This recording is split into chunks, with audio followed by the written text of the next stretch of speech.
Buenos días con todos. Les saluda la doctora Evelyn Vallejo Alba, residente de neurocirugía del Hospital Militar Central.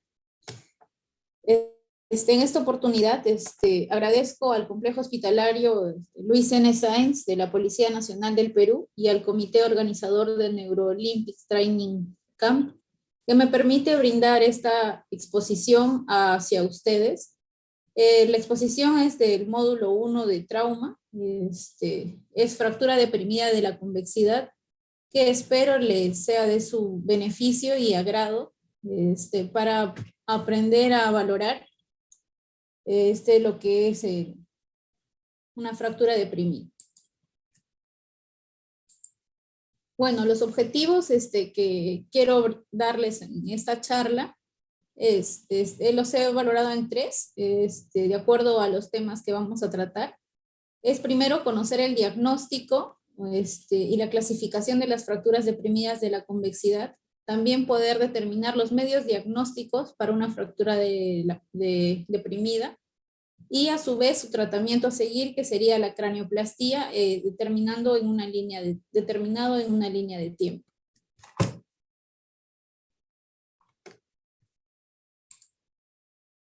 ¿Qué es una fractura deprimida de la convexidad?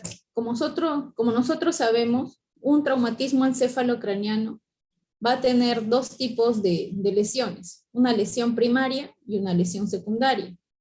Dentro de la lesión primaria se encuentran las fracturas deprimidas de la convexidad. Entonces, ¿qué es una fractura deprimida?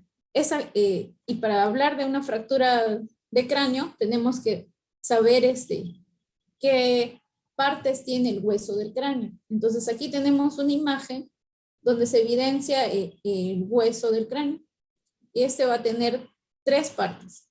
Es una tabla externa, el diploe o hueso esponjoso y una tabla interna. La tabla externa va a estar en íntima relación con el tejido celular subcutáneo y la piel. El diploe, y conformado por un hueso cortical, ¿no? Duro. El diploe, que va a estar formado por trabéculas de hueso esponjoso, y la tabla interna, que también está formada por un hueso cortical duro, que va a estar en íntima relación con el encéfalo, ¿no? Entonces, tenemos que una fractura deprimida de la convexidad es un tipo de fractura que generalmente va a resultar por un golpe contundente de alta energía sobre la cabeza. Es considerada deprimida cuando cualquier porción de la tabla externa está por debajo de la tabla interna. Es decir, esta tabla externa va a ingresar a la tabla interna de la bóveda craneana. Entonces, por eso se denomina fractura hundida o deprimida, porque la tabla externa ingresa hacia donde debería estar la tabla interna, que generalmente es 1 centímetro de hundimiento. Entonces, ¿cuál es la etiología o las causas de una fractura deprimida de la convexidad? Como primer factor, tenemos que es un golpe con un objeto contundente. Como muestra acá la imagen, puede ser un objeto contundente, contuso, que va a estar en una energía de alto impacto, que le va a dar que va a estar dirigida a la bóveda craneana, ¿no? En la convexidad. En esta ocasión, en la región parietal, ¿no? Que como ya se habló en temas pasados, el doctor Cristian Salazar habló de las partes más débiles y las partes más gruesas de un cráneo, ¿no? Entonces, en esta fractura deprimida, podemos valorar también dónde es más susceptible, ¿no? Las fracturas de la convexidad, de acuerdo al grosor del cráneo. Como otro punto de etiología de una fractura deprimida, generalmente son por accidentes automovilísticos, por personas que no utilizan el cinturón de seguridad o que están en un estado etílico conduciendo y generalmente van a poder sufrir este tipo de traumatismos cráneoencefálicos y probablemente por hacer de alto impacto una fractura de tipo abierta, ¿no? Y con hundimiento. Asimismo vamos a tener por caídas deportivas, generalmente por deportes de alto rendimiento, ciclismo, atletismo, entre otras, que también pudiera colisionar a una fractura deprimida. O por un abuso físico, es decir, cuando hay agresión por terceras personas que van a tener golpe intenso en la bóveda craneana. Asimismo, por traumatismos obstétricos, como se ve en la imagen, es un bebé que producto de un trauma obstétrico ha sufrido una fractura deprimida en la región parietal, lo cual requiere el manejo, ¿no?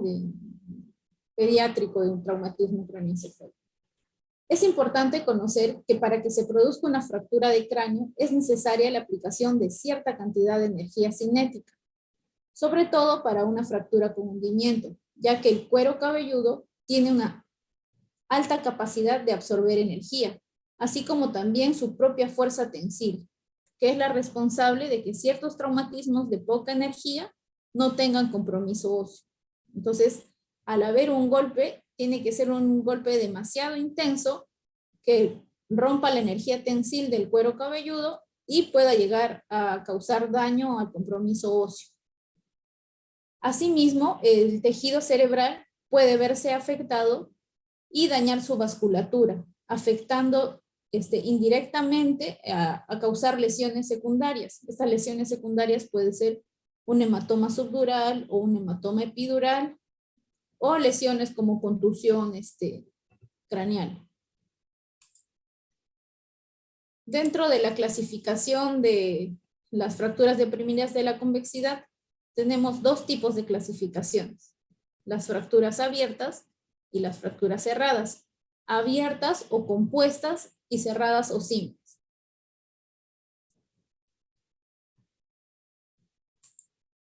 Entonces, ¿cuál es el cuadro clínico de una fractura de la convexidad? Tenemos que va a depender del sitio donde se dé la fractura. Entonces, generalmente el cuadro clínico van a ser de convulsiones precoces o tardías, cefalea, fatiga, alteración del nivel de conciencia o alteraciones visuales. Puede estar asociado, como ya dije, a hematomas epidurales, subdurales, o contusiones, lesiones en la dura madre con pérdida de líquido cefalorraquídeo. Ese sería el cuadro clínico que va a depender de la localización de la fractura, ¿no? Entonces vamos a hablar ahora acerca de los exámenes complementarios que tenemos que tener en consideración cuando nos venga un paciente que ha sufrido un traumatismo encefalocraniano de alto impacto, que va a tener un tipo de fractura que puede ser abierta con lesión de la piel, o cerrada cuando no hay lesión de la piel, pero sí hay un compromiso evidente, ¿no? Entonces, vamos a tener su cuadro clínico que va a determinarse de acuerdo a la localización, sea frontal, parietal, temporal u occipital. Va a darnos un cuadro clínico floreado de la lesión. Entonces, si ustedes tienen un paciente de este tipo, ¿qué exámenes complementarios deben de pedir? El primero en que deben de solicitar es un rayos X de cráneo, en el cual nos va a dar evidencia de si existe o no un trazo de fractura o una pérdida de continuidad en la bóveda craneana, como se evidencia en estas imágenes. Generalmente se pide antero, posterior y lateral, y ya cuando ustedes tengan una evidencia de la fractura de la bóveda craneana, para complementar los estudios vamos a pedir una tomografía de encéfalo sin contraste. donde nos va a ayudar a determinar el tamaño de la lesión, el hundimiento de la fractura, los huesos asociados o los huesos comprometidos, además de las lesiones intraparenquimales adyacentes a esta lesión primaria. Como vemos en la imagen, tiene una hemorragia intraparenquimal asociada a una fractura parietal. Ahora, ¿cuál es el tratamiento a seguir cuando nosotros tenemos una fractura deprimida? Va a depender sobre todo si es abierta o cerrada. Si es una fractura cerrada o fractura simple, va a tener dos tipos de tratamiento. Uno, que es el tratamiento médico, y el segundo es el tratamiento quirúrgico, pero cosmético. Es decir, llámese una fractura deprimida, pero cerrada, que puede ser fronto-orbitaria, que no hay compromiso, no es una fractura grande, entonces y no compromete los senos. Entonces este es un tratamiento quirúrgico, pero de tipo cosmético, porque no hay daño evidente de los senos frontales. Sin embargo, cuando una fractura deprimida se vuelve de todas maneras de manejo quirúrgico o una de exploración quirúrgica urgente, cuando esa fractura es deprimida, pero grande, que va a sugerir una lesión dural, penetración cerebral o lesión del seno frontal. Eso sería dentro del tratamiento de las fracturas simples o cerradas. Ahora vamos a ver el tratamiento de las fracturas abiertas o complejas. El tratamiento siempre va a ser quirúrgico, teniendo en cuenta que el hundimiento o la depresión de la fractura sea de 8 o 10 milímetros, o que el grosor o que sea mayor el grosor del hueso del cráneo. O sea, nosotros en la tomografía vamos a medir el grosor de la tabla interna de la tabla externa hasta la tabla interna, y si se hunde más del grosor de esa medida que hemos tomado, entonces es de manejo quirúrgico. O el cuadro clínico del paciente tiene un cuadro clínico evidente de deterioro. O cuando hay una pérdida de líquido cefalorraquídeo que va a indicar que hay una lesión de la dura madre, ¿no? O si hubiera una fractura contaminada o con exposición de masa encefálica, o hematomas yuxtadurales adyacentes a la fractura.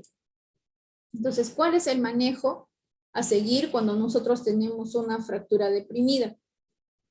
El manejo es una cura quirúrgica y posterior o en posterior cranioplastía.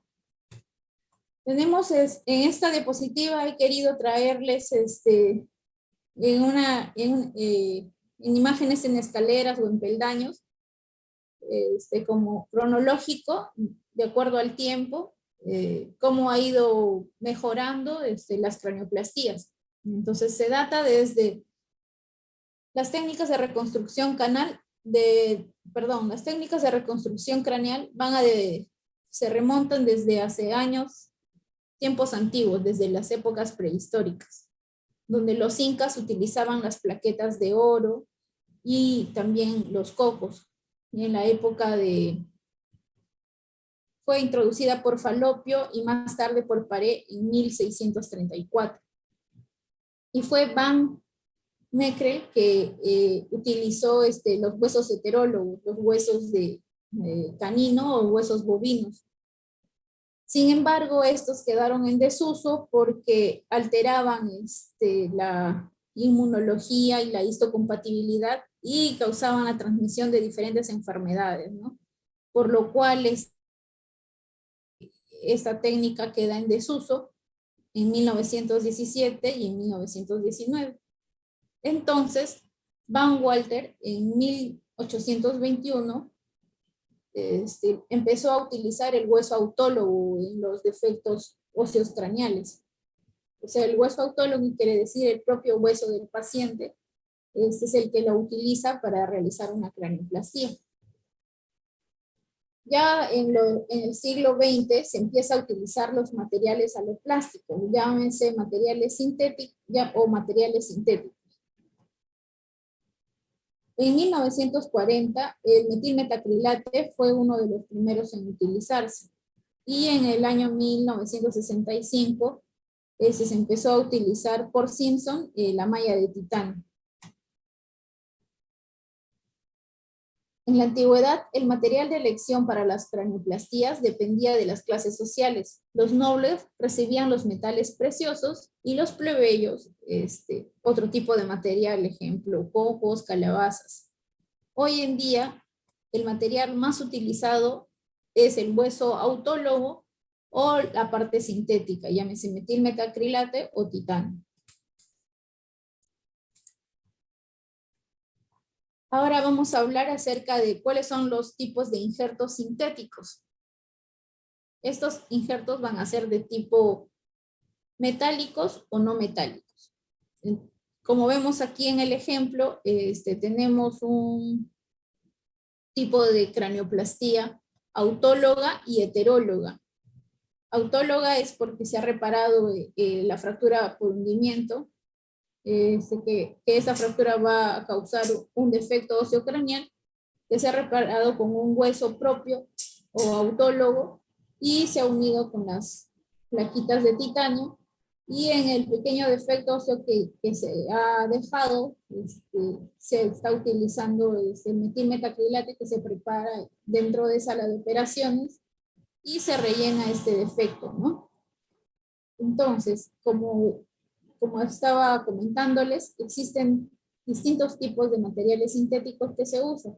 Dentro de los materiales metálicos tenemos el aluminio, el oro, la plata, el tantalio, el plomo y el platino, dentro de los cuales el titanio es el material más aceptado por ser muy bioaceptable y radiolúcido.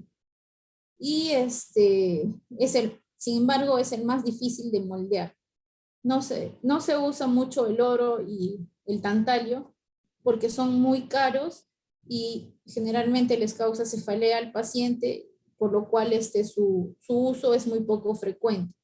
Asimismo, la plata tampoco es un metal que se utiliza, ya que es muy blando y no va a proveer de protección al defecto osteocraneal, y se oxida y tiende a cambiar el color de la piel adyacente al defecto osteocraneal.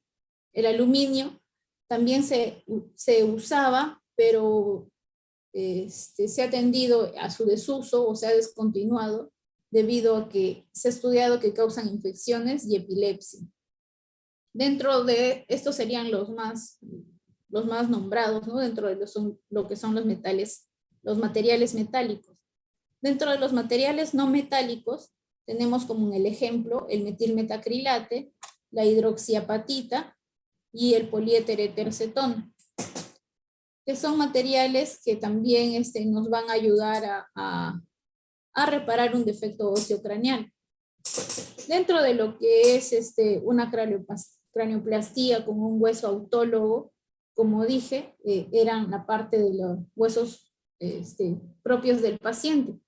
Entonces nosotros tenemos dónde vamos a poder guardar o preservar este hueso autólogo en caso de que tengamos una herida abierta contaminada. Entonces estos huesos van a tener 3 lugares donde podemos preservarlo. Va a ser en el propio flap de la craniotomía, o también en la pared abdominal, o guardados en un banco de hueso para una posterior cirugía después de haberle dado el tratamiento antibiótico, ¿no?, respectivo. Entonces eso sería el tratamiento a seguir en una fractura por hundimiento que requiere cranioplastía, ¿no? Ya sabemos nosotros los tipos, ¿no?, ya sea autólogo, heterólogo o de la parte sintética, ¿no? Llámese con materiales metálicos o no metálicos que les he ido comentando. Entonces, ¿cuáles serían las conclusiones de este pequeño tema que les he venido a traer? Que en un traumatismo cráneoencefálico con fractura deprimida de la convexidad, tenemos que evaluar dos cosas: si la fractura es abierta o es cerrada. Para, de acuerdo al tipo de fractura, vamos a darle el tratamiento a seguir. Y entonces, ¿qué otra conclusión vamos a tener? Que es importante valorar el cuadro clínico para poder también tomar los exámenes complementarios para poder realizar un diagnóstico de certeza en un paciente que venga con esta anamnesis, ¿no? De haber sufrido un traumatismo cráneoencefálico de alto impacto. Asimismo, les he querido dar una pequeña línea del tiempo del manejo de una cranioplastía, y consideramos que la malla de titanio es la más adecuada para reparar los defectos óseos.